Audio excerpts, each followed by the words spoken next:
पैसों का सही इस्तेमाल और इसे सेव करने की आदत आपकी जिंदगी बदल सकती है। लेकिन अक्सर हम अपने पैसों से होने वाली फिजूल खर्ची को रोक नहीं पाते हैं और यही कारण है कि हमारी सेविंग्स सही ढंग से नहीं हो पाती। अगर आप भी अपनी सेविंग्स को लेकर परेशान रहते हैं, तो आज की ये वीडियो आपके लिए बेहद मददगार साबित होने वाली है, क्योंकि आज हम आपको बताने जा रहे हैं 8 ऐसे बेस्ट तरीके जो आपको पैसे सेव करने में मदद करेंगे। इसलिए इस वीडियो को बिना स्किप किए एंड तक जरूर देखें। पैसे सेव करने के लिए हमेशा फिजूल खर्च से बचने के लिए कहा जाता है, लेकिन ये बात जानते हुए भी हम अपने फिजूल खर्च को कंट्रोल नहीं कर पाते, क्योंकि हमारे पास पैसों को खर्च करने की सही प्लानिंग नहीं होती है। पैसे सेव करने के सबसे बेस्ट तरीकों में से एक है अपने बजट की प्लानिंग करना और फिर उसी हिसाब से खर्च करना। हमें अपने डेली एक्सपेंसेस को ध्यान में रखते हुए पैसों के खर्च को मंथली बेसिस पर प्लान करना चाहिए। इसके लिए आप किसी डायरी का इस्तेमाल कर सकते हैं। साथ ही आजकल स्मार्टफोन्स में बहुत अच्छे अच्छे ऐप्स भी आ चुके हैं जो आपके खर्च और सेविंग्स को प्लान करने में मदद करते हैं, तो आप उनका सहारा भी ले सकते हैं। इसके लिए बस आपको अपने पैसों के बजट का एक मंथली प्लान बनाकर उस पर टिके रहना है। कभी कभी इमरजेंसी के केस में आपको एक्स्ट्रा खर्च करना पड़ सकता है और उसमें कोई बुराई भी नहीं है। नंबर 7 पर है मनी फास्ट। आपने कभी ना कभी फास्टिंग यानी उपवास तो किया ही होगा, तो इस बार पैसों का उपवास ट्राई कीजिए। जैसे फास्ट के दौरान आप कुछ नहीं खाते हैं, ठीक उसी तरह महीने में कुछ ऐसी तारीख डिसाइड कीजिए जिस दिन आप किसी प्रकार का भी खर्च नहीं करेंगे, यानी नो एक्सपेंडिचर डे। सुनने में भले ही थोड़ा अजीब लगे, लेकिन ये तरीका बेहद कारगर है। जरूरी नहीं है कि आप हर हफ्ते ही ऐसा करें। आप चाहे तो हर महीने या हर 15 दिन पर भी ऐसा कर सकते हैं। बस आप जो अभी तरीका तय करें उस पर आपको कंसिस्टेंट रहना है। इससे आपके सेविंग्स रेट में काफी ज्यादा ग्रोथ होने लगेगी। साथ ही आपकी अपने खर्चों पर कंट्रोल करने की क्षमता भी बढ़ जाएगी।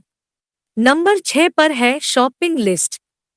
अब आपने मंथली बजट की तो प्लानिंग कर ली, लेकिन जैसे ही आप शॉपिंग के लिए निकले आपके पास जरूरी आइटम्स का बस एक रफ आइडिया होता है कि हाँ, मुझे इन चीजों की जरूरत है। फिर आप किसी मॉल के अंदर जाते हैं और बस आपकी सारी प्लानिंग धरी की धरी रह जाती है। असल में मॉल वाले आपके दिमाग को ट्रिक करने के लिए ही तो बैठे रहते हैं। पता चला आप खरीदने तो सिर्फ एक आइटम गए थे, लेकिन वापस 8-10 के साथ आ रहे हैं। ऐसे में आपका खर्च भी काफी एक्स्ट्रा हो जाता है। तो इसका सीधा सा उपाय ये है कि आप कभी भी शॉपिंग करें तो उसकी एक लिस्ट बना लें और फिर उस लिस्ट पर सख्ती से डटे रहें।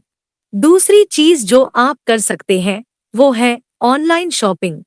क्योंकि हम कितनी भी कोशिश कर ले, लेकिन मॉल में जाने के बाद हम अपने आप को एक्स्ट्रा चीजें खरीदने से रोक नहीं पाते हैं। इसलिए अपनी जरूरत का ज्यादा से ज्यादा सामान ऑनलाइन ऑर्डर करने की कोशिश कीजिए। ऐसे में आपको किसी मार्ट या मॉल में जाना नहीं पड़ेगा और आप फिजूल खर्च से भी बच पाएंगे। नतीजन आपकी सेविंग्स बढ़ जाएगी। नंबर 5 पर है बाई इन बिग अमाउंट। दोस्तों, बड़े अमाउंट में खरीदने का मतलब ये नहीं है कि आप पूरा गोडाउन खड़ा कर दें। मेरा कहने का मतलब ये है कि आप खपत की हर चीज को बड़े अमाउंट में खरीदना शुरू कर दीजिए, क्योंकि ऐसा करना ज्यादा प्रॉफिटेबल होता है।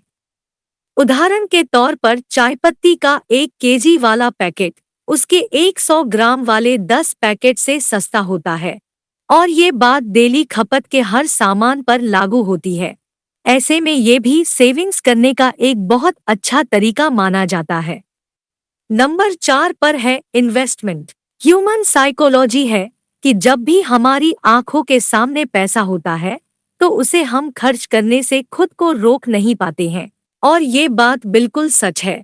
तो अगर आप फ्यूचर बेनिफिट्स के लिए अपने पैसे सेव करना चाहते हैं, तो आपको सबसे पहले पैसों को अपनी नजरों से दूर करना होगा।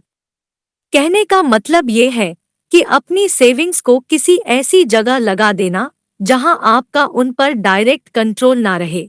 जी हाँ, जब भी हमारी सेविंग्स बैंक अकाउंट में रहती है तो हम फिजूल में उसको खर्च करते रहते हैं, क्योंकि आजकल बैंक में पड़े पैसों को खर्च करने के लिए बैंक जाने की भी मेहनत नहीं करनी पड़ती है। ऐसे में अगर आप अपने पैसों को फिजूल खर्च से बचाकर ग्रो करना चाहते हैं तो उसे किसी अच्छे पोर्टल्स पर इन्वेस्ट करना शुरू कीजिए। इसके लिए आप अपनी सैलरी के बचत वाले हिस्से को सिप यानी सिस्टमैटिक इन्वेस्टमेंट पॉलिसी में इन्वेस्ट कर सकते हैं, जिससे इन्वेस्टेड अमाउंट आपके बैंक अकाउंट से हट जाएगा और आपका उस पर डायरेक्ट कंट्रोल भी नहीं रहेगा। नंबर 3 पर है बैड हैबिट्स। अगर आप किसी बुरी आदत जैसे सिगरेट या अल्कोहल के शिकार हैं तो इन आदतों को अभी बंद कर दीजिए, क्योंकि ये आपकी सेहत के लिए तो नुकसानदेह है, साथ में ये आपके खर्चों में खामखा और ज्यादा बढ़ोतरी कर देती है। पैसों को धुने में उड़ा देने से अच्छा है उसे सेव करके किसी सही जगह पर लगाना। इसलिए अगर आपने भी ऐसी कोई बुरी आदत पाल रखी है तो उसे आज के आज छोड़ दें। ये आदतें आपकी जिंदगी और पैसे दोनों को बर्बाद करके रख देंगी। नंबर 2 पर है बाइंग इंश्योरेंस। कम उम्र में लाइफ इंश्योरेंस खरीदने के बहुत सारे फायदे हैं। आप जितनी कम उम्र में लाइफ इंश्योरेंस खरीदेंगे उतना ही ज्यादा ये प्रॉफिटेबल होगा। साथ ही अन्य इंश्योरेंस खरीदने से इमरजेंसी की स्थितियों में आपके ऊपर पड़ने वाला बर्डन भी काफी कम हो जाएगा और आप उस समय असहाय महसूस नहीं करेंगे। इसलिए पैसों का फिजूल खर्च करने से अच्छा है उसका इस्तेमाल इंश्योरेंस खरीदने के लिए किया जाए, क्योंकि इससे आपकी फ्यूचर सेफ्टी कई गुना बढ़ जाती है। नंबर 1 पर है इंक्रीज इनकम सोर्सेज। सीधी सी बात है कि हम अपने डेली खर्च में हमेशा कटौती तो कर नहीं सकते। जितना खर्च होना है उतना तो करना ही पड़ेगा। इसलिए पैसों को बचाने से ज्यादा अपनी इनकम के सोर्सेज को बढ़ाने के बारे में सोचिए। इसके लिए अपनी जॉब या किसी भी दूसरी मेन इनकम सोर्स के अलावा साइड हसल पर भी फोकस कीजिए, क्योंकि इनकम की मल्टीपल सोर्सेज के बिना सेविंग्स करना ऑलमोस्ट इम्पॉसिबल है। तो ये थे 8 ऐसे बेस्ट तरीके जो आपको पैसे सेव करने में मदद करेंगे। ये इन्फॉर्मेशन आपको कैसी लगी हमें कमेंट करके जरूर बताएं। आज की इस वीडियो में बस इतना ही। वीडियो अच्छी लगी हो तो इसे शेयर जरूर करें। अगर आप चैनल पर नए हैं तो ऐसी ही जानकारी भरी वीडियो देखने के लिए चैनल को सब्सक्राइब जरूर करें। मिलते हैं जल्द ही एक और इंटरेस्टिंग वीडियो।